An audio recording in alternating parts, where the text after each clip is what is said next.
दोस्तों नमस्कार। वर्तमान परिदृश्य में मानसिक स्वास्थ्य नामक शीर्षक पर आज हम प्रकाश डालेंगे और समसामयिकी के नवीन अंक के साथ स्वीकार कीजिए डॉक्टर मेहर सिंह का नमस्कार।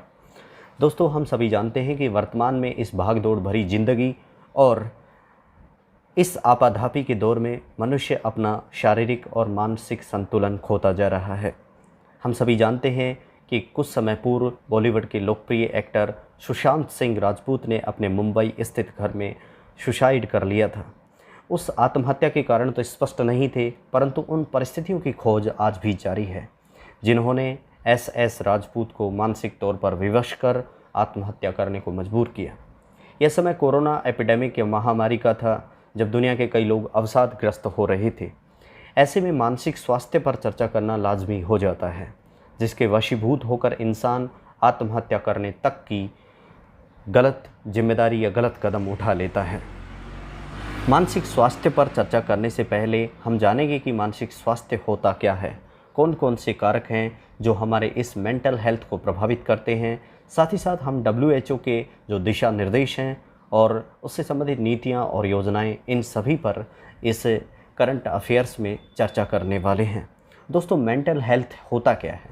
स्वास्थ्य का अर्थ है मात्र रोग की अनुपस्थिति, यानी कि किसी मनुष्य को जब कोई रोग नहीं होता है तो वह उसका हेल्थ होता है, अर्थात शारीरिक स्वस्थता इसमें शामिल नहीं होती है। इसे पूर्ण रूपेण शारीरिक, मानसिक और सामाजिक स्वास्थ्य के रूप में परिभाषित करना अधिक उचित होगा। स्वास्थ्य शारीरिक, मानसिक तथा सामाजिकता की संपूर्ण स्थिति होती है। स्वास्थ्य की देखभाल हेतु मानसिक स्वस्थता अत्यंत आवश्यक है। मानसिक स्वास्थ्य का आशय भावनात्मक, मानसिक और सामाजिक संपन्नता से लिया गया है। यह मनुष्य के सोचने, समझने, महसूस करने और कार्य करने की क्षमता को प्रभावित करता है। मानसिक विकार में अवसाद दुनिया भर में सबसे बड़ी समस्या है। यह कई सामाजिक समस्याओं जैसे बेरोजगारी, गरीबी, नशाखोरी आदि को जन्म देती है। मानसिक रोगों के विभिन्न प्रकारों के तहत अल्जाइमर रोग, डिमेंशिया, चिंता, ऑटिज्म, डिसलेक्सिया, डिप्रेशन, नशे की लत, कमज़ोर याददाश्त, भूलने की बीमारी, भ्रम आदि प्रकार की चीज़ें हमारे अंदर जन्म ले लेती हैं। इसके लक्षण भावनाओं, विचारों और व्यवहार को प्रभावित करने की क्षमता रखते हैं। उदास महसूस करना, डिप्रेशन में चले जाना, ध्यान केंद्रित करने की क्षमता में कमी हो जाना, दोस्तों तथा अन्य गतिविधियों से अलग रहना, थकान और निद्रा की समस्याएं इन सभी लक्षणों के रूप में चिन्हित किए जाते हैं। भारत में अगर मानसिक स्वास्थ्य की स्थिति की बात करें तो भारत में इसके आंकड़ों पर नज़र डाली जाए तो विश्व स्वास्थ्य संगठन की एक रिपोर्ट के मुताबिक लगभग 7.5% आबादी किसी न किसी मानसिक समस्या से जूझ रही है। विश्व में मानसिक और न्यूरोलॉजिकल बीमारियों की समस्या से जूझ रहे लोगों में भारत का करीब 15% हिस्सा शामिल है। साथ ही भारत में मानसिक स्वास्थ्य सेवाओं का फंड का आवंटन भी अन्य बीमारियों की तुलना में बहुत कम है। भारत में हर 10 लाख आबादी पर केवल 3 मनोचिकित्सक हैं। कॉमनवेल्थ देशों के नियम के मुताबिक हर 1 लाख की आबादी पर कम से कम 5 से 6 मनोचिकित्सक होने चाहिए।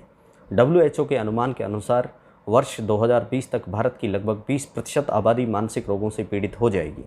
मानसिक रोगियों की इतनी बड़ी संख्या के बावजूद अब तक भारत में इसे एक रोग के रूप में पहचान नहीं मिल पाई है।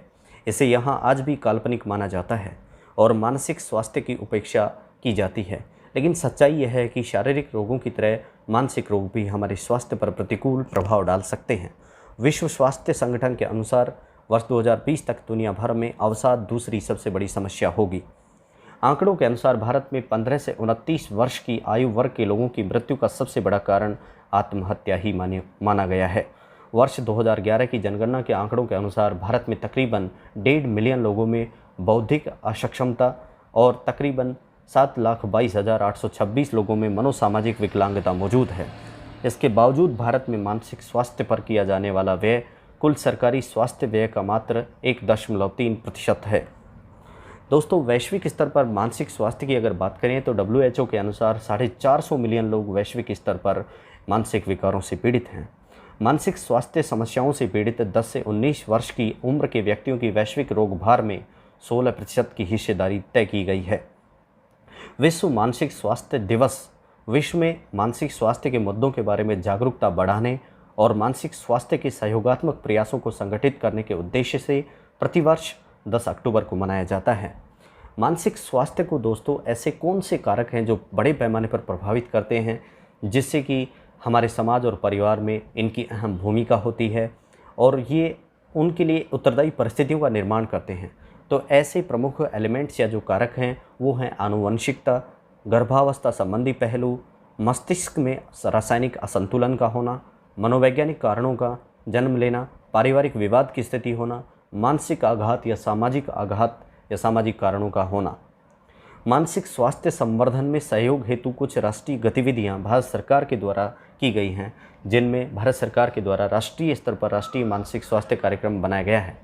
भारत सरकार ने जिला मानसिक स्वास्थ्य कार्यक्रम द्वारा सबके लिए न्यूनतम मानसिक स्वास्थ्य देखभाल की उपलब्धता पहुंच सुनिश्चित कराने हेतु वर्ष 1982 में राष्ट्रीय मानसिक स्वास्थ्य कार्यक्रम की शुरुआत की थी। इसका उद्देश्य प्राथमिक स्वास्थ्य देखभाल में मानसिक स्वास्थ्य देखभाल को एकीकृत करते हुए सामुदायिक स्वास्थ्य देखभाल की ओर अग्रसर होना था। इस कार्यक्रम के 3 प्रमुख घटक तय किए गए थे। एक तो बीमार व्यक्ति का इलाज करना, दूसरा उसका रिहेबिलिटेशन यानी कि पुनर्वास की व्यवस्था करना और तीसरा मानसिक स्वास्थ्य संवर्धन और उसकी रोकथाम सुनिश्चित करना। 10 अक्टूबर 2014 को राष्ट्रीय मानसिक स्वास्थ्य नीति की घोषणा की गई तथा भारत में मानसिक स्वास्थ्य सेवाओं को मजबूत करने के लिए मानसिक स्वास्थ्य देखभाल अधिनियम 2017 भी लाया गया। इसे मानसिक स्वास्थ्य अधिनियम 1987 का स्थान लिया था। राष्ट्रीय स्वास्थ्य मिशन NHM के अंतर्गत किशोरावस्था प्रजनन और यौन स्वास्थ्य कार्यक्रम वयस्कों से संबंधित विभिन्न स्वास्थ्य सेवाएं भारत में प्रदान करता है। अगर हम इस अधिनियम जो मानसिक स्वास्थ्य देखभाल अधिनियम 2017 में बनाया गया, अगर इसकी बात करें तो इसका प्रमुख उद्देश्य मानसिक रोगों से ग्रसित लोगों को मानसिक स्वास्थ्य की सुरक्षा प्रदान करना और सेवाएं प्रदान करना था। साथ ही साथ मानसिक रोगियों को गरिमा के साथ जीवन जीने के अधिकार को भी सुनिश्चित तय करना इसमें निर्धारित किया गया था। इसकी एक परिभाषा है कि मानसिक रोग से अभिप्राय, विचार, मनोदशा, अनुभूति, याददाश्त आदि से संबंधित विकार जो जन्म लेते हैं, उनसे जीवन के सामान्य कार्य जैसे निर्णय लेना, यथार्थ की पहचान करना आदि में कठिनाई उत्पन्न होना है। कुछ मानसिक रूप से बीमार व्यक्ति के अधिकार इस कानून में तय किए गए हैं। यह अधिनियम यह सुनिश्चित करता है कि प्रत्येक मानसिक अस्वस्थ व्यक्ति तक इस स्वास्थ्य सेवाओं का विस्तार हो। जो BPL से नीचे के लोग हैं उनको मुफ्त इलाज का अधिकार दिया गया है। साथ ही साथ ऐसे बीमार व्यक्तियों को जीवन जीने का अधिकार लिंग, धर्म, संस्कृति, जाति, सामाजिक या राजनीतिक मान्यताओं, वर्ग या विकलांगता सहित किसी भी आधार पर भेदभाव नहीं किया जाएगा। साथ ही साथ ऐसे लोगों के मानसिक स्वास्थ्य, उपचार और शारीरिक स्वास्थ्य सेवा के संबंध में गोपनीयता बनाने का भी अधिकार होगा। दोस्तों, अब जानते हैं कि आत्महत्या अपराध नहीं है। आत्महत्या का प्रयास करने वाले व्यक्ति को मानसिक बीमारी से पीड़ित माना जाएगा और उसे भारतीय दंड संहिता के तहत दंडित भी नहीं किया जाएगा। इस अधिनियम ने भारतीय दंड संहिता की धारा 309 में संशोधन किया है, जो पहले आत्महत्या को अपराध मानती थी। पुराने अधिनियम में परिवर्तन के उपरांत नए अधिनियम को मील का पत्थर कहा जा सकता है, क्योंकि इस कानून में कुछ मानसिक बीमारियों की परिभाषा से संबंधित विवाद के कारण यह अधूरा छोड़ देता है। पुराने एक्ट में अमेरिकी मनोवैज्ञानिक एसोसिएशन के तय मानकों के अनुरूप नहीं था और इन मानकों को वैश्विक स्तर पर मान्यता प्राप्त थी, जिन्हें DSH-5 मैनुअल के नाम से भी जाना जाता है। नए कानून में एडवांस्ड डायरेक्टिव का प्रावधान किया गया है, जो मरीजों को अपने प्रतिनिधि के माध्यम से इलाज के तरीके चुनने की आज़ादी देता है। लेकिन भारत में पागलपन संबंधी जो अवधारणाएं हैं, उनके कारण यहाँ मरीज अपनी मानसिक अवस्था को लेकर खुद ही इनकार कर देते हैं। तब ऐसी स्थिति में कोई भी एडवांस्ड डायरेक्टिव उनके खिलाफ हो जाएगा। बात करेंगे हम दोस्तों 2018 से लेकर वर्तमान तक आत्महत्या से संबंधित राज्यों और केंद्र शासित प्रदेशों के कुछ आंकड़े हमारे सामने आए हैं। उसमें WHO की भूमिका क्या रही है।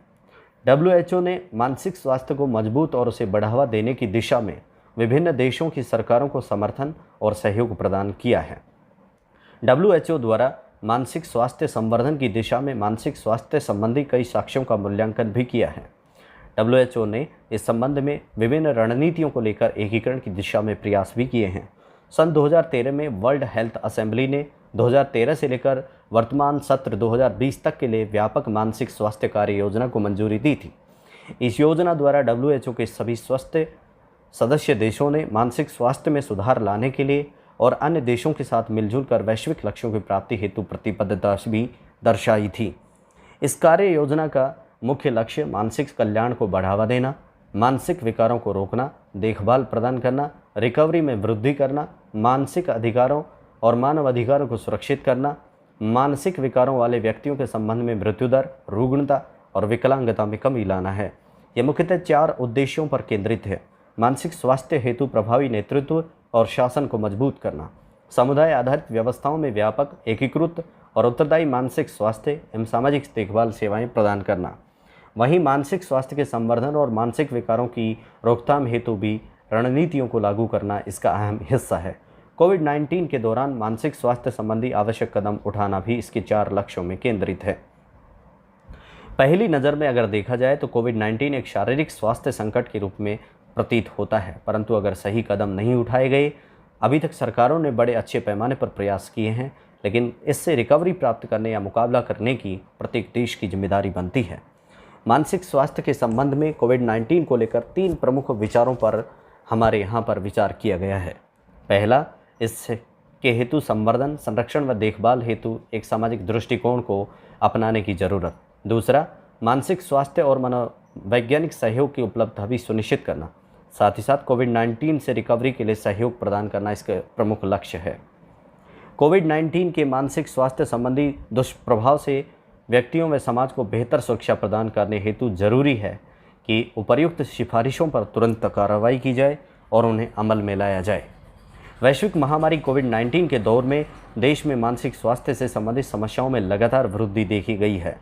ऐसे में आवश्यक है कि इनसे निपटने के लिए हमारे को उपयुक्त क्षमताओं का विकास किया जाना चाहिए और संसाधनों में वृद्धि की जानी चाहिए। साथ ही साथ प्रिंट, इलेक्ट्रॉनिक, सोशल मीडिया ऐसे मानसिक रोगों से संबंधित समस्याओं के क्षेत्र में संवेदनशील ढंग से कदम उठाए और स्पष्ट रिपोर्टिंग करें। जो आप सब जानते हैं कि स्वास्थ्य देखभाल राज्य सूची का विषय है, इसलिए इसकी चुनौतियों से निपटने के लिए राज्य और केंद्र के मध्य एक उचित हार्मोनिज्म समन्वय की भी आवश्यकता होगी।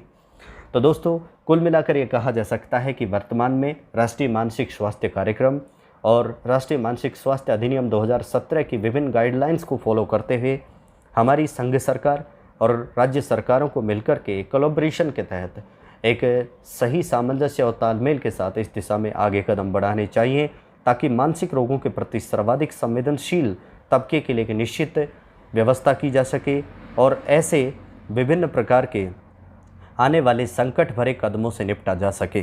धन्यवाद।